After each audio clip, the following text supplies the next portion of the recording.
Avec le retour des beaux jours, Bernadette est venue faire quelques emplettes pour redonner des couleurs et de la vie à son jardin.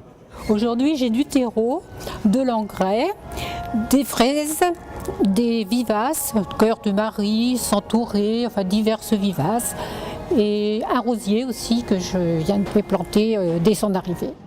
Cette jeune retraitée attendait l'arrivée du printemps avec impatience. Chaque année, elle dépense pour son jardin entre 300 et 400 euros.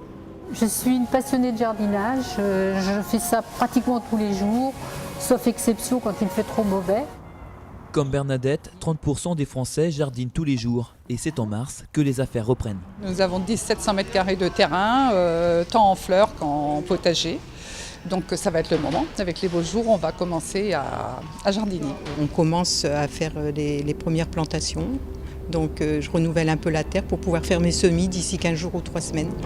Avec un chiffre d'affaires avoisinant les 2 milliards d'euros en 2014, la vente de végétaux reste stable en France. Pour les professionnels du secteur, c'est maintenant que tout se joue.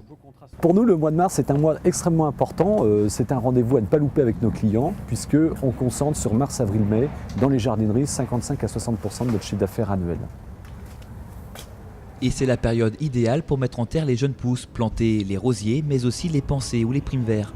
Dans les jardins, la mode est à la mixité.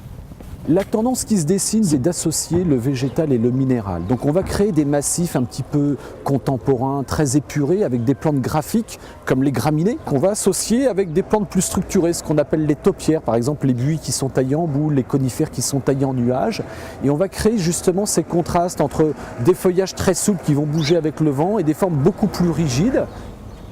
Un rayon de soleil, quelques degrés de plus au thermomètre, la belle saison a débuté. Pour les amoureux de la terre, reste désormais à semer, planter, biner et tailler.